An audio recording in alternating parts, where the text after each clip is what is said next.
Not good enough, guys. Not good enough. Arsenal 0, Everton 0. Another drab draw at home. Guys, we cannot have this anymore. Guys, I'm tired. I've had enough. I've had enough of this hogwash. I'm absolutely fed up with this drab display from Arsenal. We go to Fulham last week, we drop points. Now you think that's going to lift us up, and having this match at home will make things better for us. But what we do, we go into the pitch, we play the first half like there's no urgency. What do you mean, guys? How can you not lift yourself up for a game of this magnitude? Liverpool have drawn at home 2-2. You have an opportunity to get 2 points closer to them. And what do? You go out there and you play like it's a walk in the park. What, did you expect Everton to come and just roll over and just give you 3 points on a platter? Every team in the Premier League is playing like their lives depend on it. These teams are out to get points off you. And you come out and put such a poor display in front of your home fans. Shame on you, Arsenal. Shame on you, Arsenal players. You are not good enough. And whose fault is that? It is Mikel Arteta. Yes, we need to start looking at the manager right now. We need to start looking at Arteta square in the face and asking questions. You came in 2019, this is 2024, 5th season. And what have you done? Arsenal are playing the most negative football I've ever seen them play. We have an identity. We had an identity before you came, Arteta, in case they didn't tell you during the handover. But you should have known because you played under Wenger. You know that Arsenal play a certain way. We play attacking football. We play sexy football. We play the kind of football that gets the fans off their seats, that gives people value for their money. You know, you pay to come to the stadium and you watch some nice football. You're like, wow, every moment you're off your seat. But what do you have here? We have a very predictable Arsenal. Every time people get the ball, they're trying to play to Saka wide, they're trying to play to Martinelli wide, and we don't have enough end product. We don't have enough surprise in the final third. It's so predictable, you can pretty much go have a walk and come back, and Arsenal will still be playing the same useless patterns of football that don't produce an end goal. Where is the surprise? Where's the front loading? You see how Chelsea, Liverpool, and Newcastle play, especially those three teams. They front load. They do some progressive passing. There's always a player in that midfield position who takes a chance, who gets that early pass to the front players that catches out the defense. What do we have at Arsenal? It's so boring, man. It's so predictable. You know exactly how to defend against Arsenal. Just set up the two defensive lines close together and you've got Arsenal annulled out of the game. That was a poor display. And so, Arteta, it is up to you as the manager, mate, to sort out this poor attacking record. Man, now we are being called a Stoke City kind of team. We're being called like a Mourinho side because we are relying on set pieces heavily to score goals. We don't create enough chances from active play. And it was just a matter of time. Sooner or later, we were going to get found out. And now it's happening. And whose fault is it? Again, it's Arteta. Look at the players we have. Lack of quality, man. We don't have players right there who can take the ball and try to make things happen by themselves. We don't have enough brilliance in attack. Now, Arsenal are very solid defensively. We've got one of the best back fours in world football. We've got a very good defensive midfield. Partey is there, Rice is there. But the moment you start moving forward towards the attacking positions, you start seeing that we don't have enough imagination, enough creativity, enough individual brilliance to win games when we're not playing well. Look at the players we have in the attacking positions. Since that 2022 season when Xhaka was playing in that midfield alongside Partey and Odegaard, Arteta went out and tried to spruce things up. He got Vieira from Porto, who was not good enough. Arteta tries to fix that position again by buying Havertz. Now that angers me the most. We tend to do these lazy signings from Chelsea every season and we never learn our lesson. When is the last time we bought a player from Chelsea and they came to Arsenal and they really pushed up our game? Zero. It never happened. But every time we keep going to Chelsea to get players from there. So we go out there and get Havertz, £65 million. Havertz was meant to come and be like an upgrade to Xhaka in that midfield. Nobody cheated that he came in to be a striker. Arteta wanted him as a midfielder. How do I know? The first games he played for Arsenal, the first 3-4 months, he was playing in that midfield. And he was having a dreadful show. And that is why Arteta, to save face, pushed him forward to play as a striker. And it seemed to work in the second half of last season. He had quite a good return of goals. But going into the summer, every Arsenal fan knew that we needed to go out there in the market and get a proper number 9, a proper striker, at least. And also get a wide man who can attack and score goals.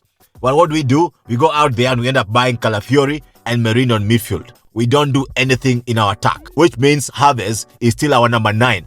Havertz is not a striker. I don't care what you tell me. Havertz is not a proper number 9.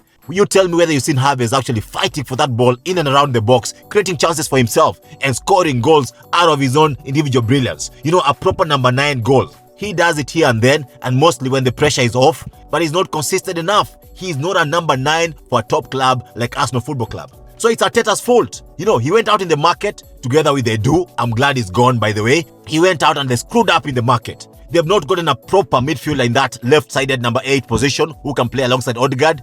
They have not gotten a proper forward man. We don't have a proper number 9. And we also don't have a wide player who can create chances. We went out lazy again in the summer window and got Sterling from Chelsea. Sterling is not being given enough time to show what he can do. I hear that he's very lazy in training. And guys, if you're enjoying this content, hit the subscribe button and give this video a big like so it can go out to as many Arsenal fans as possible. Look at the wide players we were linked with in the summer. We had players like Ademola Lookman, a player I rate so highly. I know some people don't rate him, but that kid is a baller. If you don't think he's a good player, then you've either not watched him enough or you don't know nothing about football. That kid is a baller. Look at the way he scores goals, clutch goals, at crucial moments in games.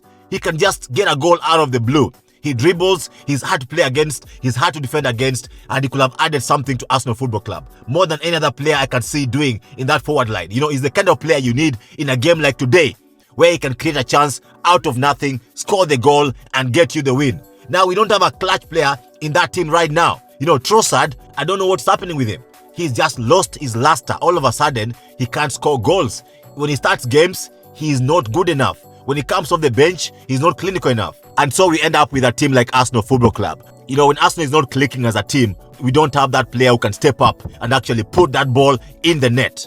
Whose fault is it? It's Arteta, man. You should have bought well in the market. You should have known that a team needs a talisman. You go out there and spend 100 million, 104 million on Rice, who, yes, is a good player, but I dare say that there's nothing Rice does that a 60, a 50, or 40 million midfielder cannot do. With good shopping, you could have gotten a player who can do what Rice does for half the money and then gone out and gotten a proper talisman, a proper forward player, a player like Gyökeres, a proper striker. Arsenal fans wanted us to buy Gyökeres.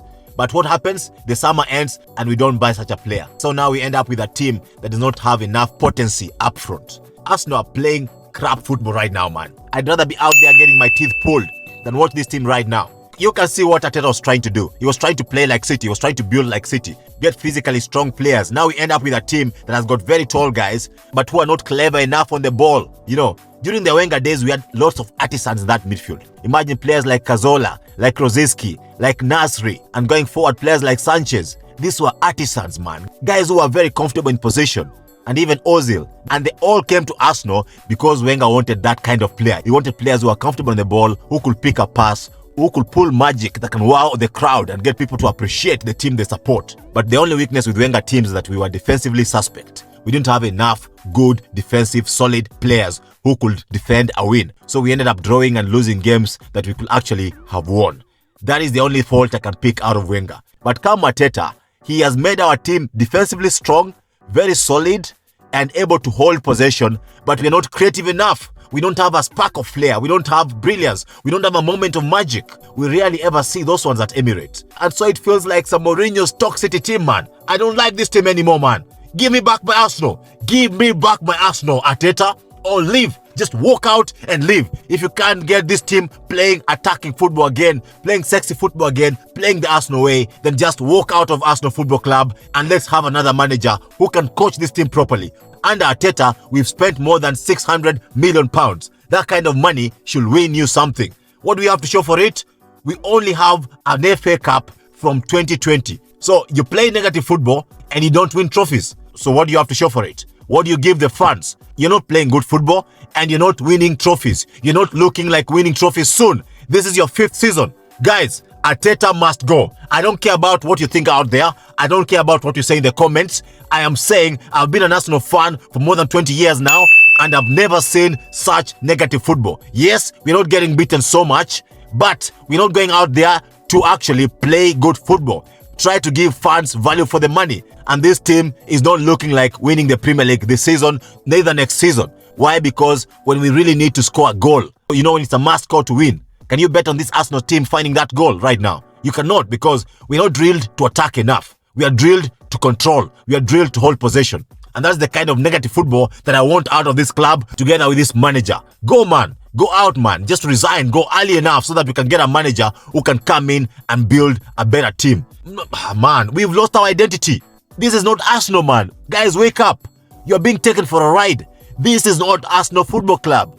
Our club is about attacking beautiful football, the beautiful game. Now we're being compared with Stoke, with Mourinho teams, and we're not winning any trophies. So where are we going with this? Are we going to stick with this stinking style of football for the next 4 or 5 years without any trophies to show for it? I'd rather we cut this short, get a manager who can come in and play good football. What do you guys think? Let me know in the comment section. Let me know if you agree with me that this manager is playing some negative football, that he's not able to win us trophies. He has been given enough time to build a project. He has shown that he's not able to win trophies. He's not able to deliver good football. He's just holding position. We're only getting top 4. So he's slowly converting us into a top 4 chasing team, just like Wenger became in those last years.